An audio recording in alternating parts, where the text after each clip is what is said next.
Good morning students. History and it's sources, इतिहास और इसके जो संसाधन थे जिससे हमें इसके बारे में पता चला, हमने आपको थोड़ा इसके बारे में पहले भी बता चुके हैं। एंशिएंट हिस्ट्री, मेडिवल हिस्ट्री और मॉडर्न हिस्ट्री, ये यानी कि प्राचीन इतिहास, मध्यकालीन इतिहास और आधुनिक इतिहास, इस विषय में बताया गया किस तरह से नए धर्म का उदय हुआ, इस्लाम, न्यू पॉलिटिकल ग्रुप्स का, और इसके बाद दिल्ली सल्तनत के विषय में बताया गया और मुग़ल शासकों के विषय में बताया गया। तो आगे अब इसके आपको बताया जाएगा लिटरेचर क्या क्या था उस समय, यही बताया गया। न्यू टेक्नोलॉजीज क्या क्या भारत में आई बाद में, यही बताया गया। आलू जब भारत में इसका परिचय हुआ, ये भी आपको बताया गया। कुछ नए डिश भी आए, बिरयानी, कोरमा, ये क्योंकि मुग़ल काल से ही आए। तो अब ट्रैवलिंग आगे का चैप्टर है, यात्राएं, उस समय की यात्राओं के विषय में। You will surprise to know that despite of the lack of modern means of communication and transport, people and specially the historians travel for places. आप जानते हैं उस समय यात्रा के साधनों की कमी थी, इसके बावजूद भी लोग बहुत दूर दूर से यात्रा करके अन्य जगहों पे जाते थे। India was a centre of attraction due to rich trade and wealth. Bharat एक केंद्र था क्योंकि इसके जो व्यापार था यहाँ पर बहुत समृद्ध व्यापार था। India was known for spices and handicrafts, मसालों के लिए अपने और हथकरघा उद्योग के लिए जाना जाता था। इन दिस पीरियड, इस समय जो राजपूत यानी क्षत्रिय राजा बहुत शक्तिशाली थे। राजपूत लोग अपनी विश्वसनीयता के लिए और अपने मातृभूमि के सम्मान के लिए बलिदान करने को तैयार थे। They prefer die in the battle ground that serve others. दूसरों की सेवा करने से वो अपने रण क्षेत्र में ही मर जाना उचित समझते थे। मराठा, सिख, जाट, ये कायस्थ, ये सब उनमें से मुख्य ग्रुप थे जातियों के। मिडिवल पीरियड में जो ट्राइबल्स थे हमारे, वो उन्होंने भी अपने जंगली क्षेत्रों से जब उनको हटाने जाने लगा तो उन्होंने अपना वहीं काट करके वहीं खेती करना का काम शुरू कर दिए थे। नए नए व्यापार का उदय हुआ, लोगों ने इसको स्वीकार किया। और इसके अलावा पंचायत, असेंबली और बड़े बूढ़ों जो होते थे, जो उम्रदराज लोग होते थे, वो लोग दूसरे की शिकायतें सुन करके उनका निपटारा किया करते थे। Emergence of regional culture and language, किस तरह से क्षेत्रीय सभ्यता का उदय हुआ और भाषाएं। Medieval period was the period of emergence of new culture and language. जो मध्यकालीन हमारा इतिहास था, वो मध्यकाल में क्या हुआ कि बहुत सारे जो नई सभ्यताएं थीं और नई भाषाएं थीं, उनका उदय हुआ अपने जो क्षेत्रीय रूप में। दो the big empire of the period were Khiljis, Cholas, Tughlaq, Mughal, Rajput, but regional culture also emerge under the rule of the regional ruler. तो उस समय जो मुख्य रूप से जो शासक हुए, उसमें खिलजी वंश हुआ, चोल वंश हुआ, तुगलक वंश हुआ, मुगल वंश हुआ, राजपूत, ये लोग अपने क्षेत्र की जो उनकी सभ्यता थी, इसी के उन्होंने भी उनकी जनता ने भी उसी को अपनाया। इस्लाम एंड भक्ति, इस्लाम और भक्ति। During this period new Hindu deities like Durga, Ram, Krishna were introduced and they were worshipped. इस समय क्या हुआ कि हिंदुओं में भक्ति की भावना जागृत हुई, जिसमें दुर्गा की, राम की, कृष्ण की, इन आदि लोगों की पूजा शुरू हुई। Construction of temples was encouraged by the Hindu Kings.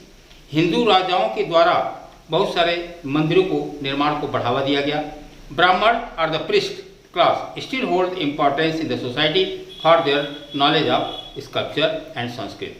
ब्राह्मण लोग पुजारी हुआ करते थे। इसका कारण ये था कि उनको जो संस्कृत भाषा का ज्ञान उन्हें ज़्यादा था और जो लिपियाँ थी, हमारी स्कल्पचर जो भी थे, वो संस्कृत भाषा में थे। सेवरल किंग्स पैट्रोनाइज्ड द ब्राह्मण, और बहुत से ऐसे राजा थे जो ब्राह्मणों के भक्त हुआ करते थे। Too much importance given to the priest, class in reflected in Bhaktism antithesis of Brahmanism. बहुत ज़्यादा महत्व उन पुजारियों को दिया जाता था जो भक्ति में रहते थे। Bhakti believed in loving deities, devotion to god without the help of priest और रिचुअल्स। भक्ति क्या चीज़ थी कि बिना किसी वेद या शास्त्र के भी जो लोग भगवान की भक्ति में या उनके लिए समर्पण की भावना रखते थे वो भक्ति कहलाती थी। Arab merchants brought new religion, Arab के जो व्यापारी थे वो नए धर्म को ले आए, इस्लाम, जिनका जो इसे इस्लाम कहते हैं, टू इंडिया। वो इंडिया में इस्लाम धर्म को लाने वाले अरब कंट्रीज के लोग थे। Muslim rulers were patrons of Islam and the उलेमा and scholar of Islam played an important and powerful role in the politics। जो मुस्लिम शासक थे वो इस्लाम के छात्र बन गए, जिन्हें हम उलेमा कहते हैं। वो एक महत्वपूर्ण भूमिका इस नीति में, इस राजनीति में अदा किए। There were Shia Muslims who has faith in prophet Mohammad son in law Ali and Sunni Muslims who supported the early leaders Khalifas of community। दो शिया और सुन्नी दो इस्लाम में बट गए। एक वो थे जिनको मोहम्मद के दामाद अली पर विश्वास था और दूसरे सुन्नी मुस्लिम थे जिन्होंने खलीफा, जो खलीफा सोसाइटी थी, इनकी समुदाय था, उस पर उन्होंने विश्वास किया। Development of rich peasant communities, और इसके बाद धनी किसानों का, समृद्ध किसानों का विकास हुआ।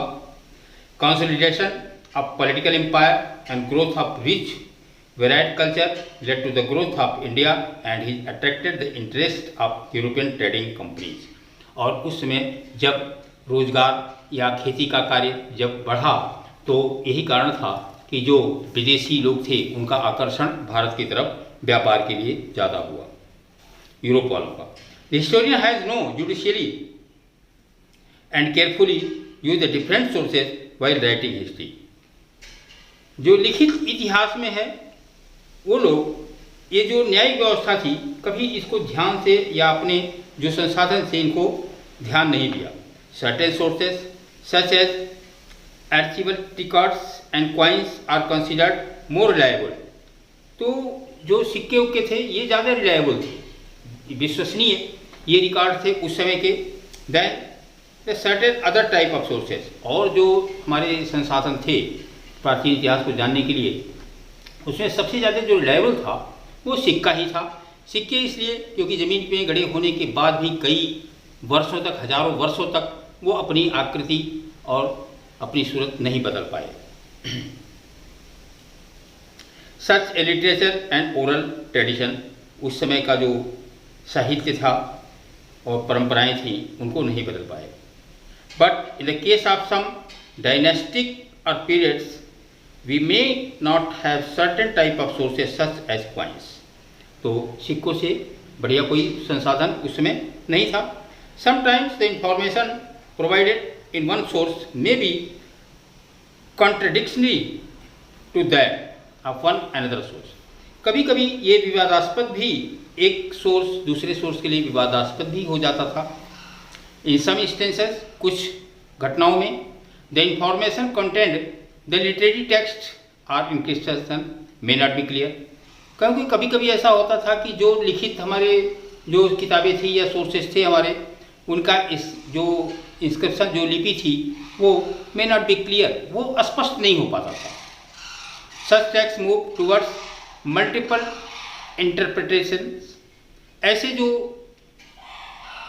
किताबें होती थी या स्क्रिप्चर होते थे, लिखित प्रमाण होते थे, उनमें बहुत सारे विवाद हुआ करते थे, इंटरप्रिटेशन हुआ करता था, उनमें विवाद हुआ करता था। कोई कुछ अर्थ निकालता था, कोई कुछ अर्थ निकालता था। इन अदर वर्ड्स, दूसरे शब्दों में ये कह सकते हैं कि each historian will interpret the text in different manner, कि जितने भी इतिहासकार थे उन लिपियों को अलग अलग तरीके से वो बताए, जो जिसने जिस चीज़ को समझा कि इसकी ये अर्थ है वो बताया, और दूसरे ने कुछ और समझा उसको वो बताया।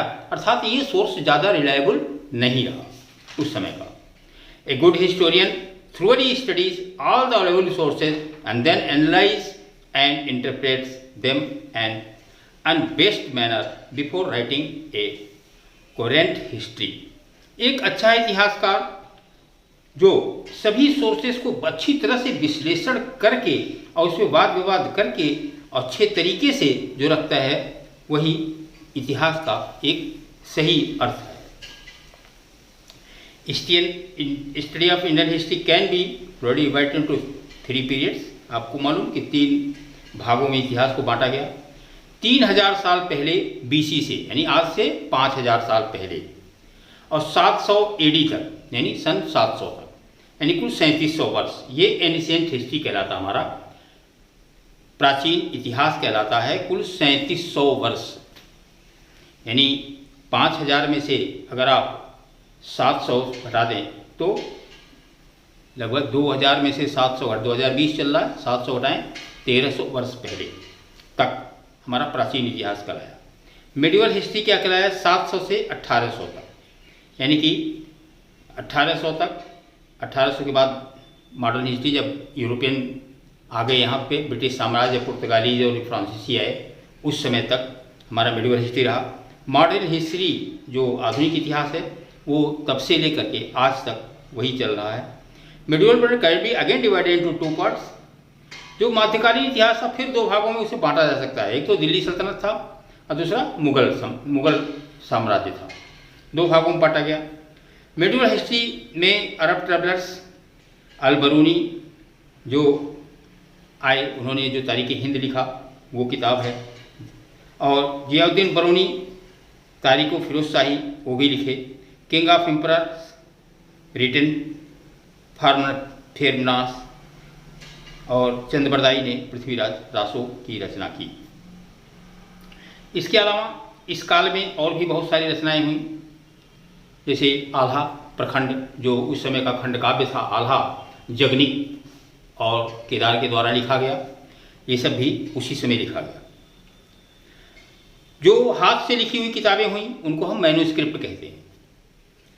नए नए जो तकनीकी विकसित हुई जो मध्यकालीन इतिहास में, उसमें जो पर्शियन व्हील थे और जो बुनने के लिए मशीनें आईं, व्हील बने, अलग अलग जो भोजन जो विदेश के अरब कंट्रीज से आए, मुग़ल शासन में आए, बिरयानी, कोफ्ता वोफ्ता, ये सब हुए।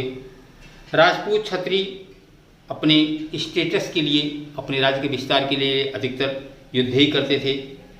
रीजनल लैंग्वेज का उसी समय और सभ्यताओं का विकास हुआ कि अलग अलग क्षेत्रीय भाषाओं का भी विकास हुआ, और नए धर्म इस्लाम का उदय हुआ, और नए हिंदू ईश्वरों की पूजा शुरू हुई। इस तरह से ये हमारा कुछ जो सोर्सेस हैं हिस्ट्री के, इसके बारे में आपको जानकारी दी गई।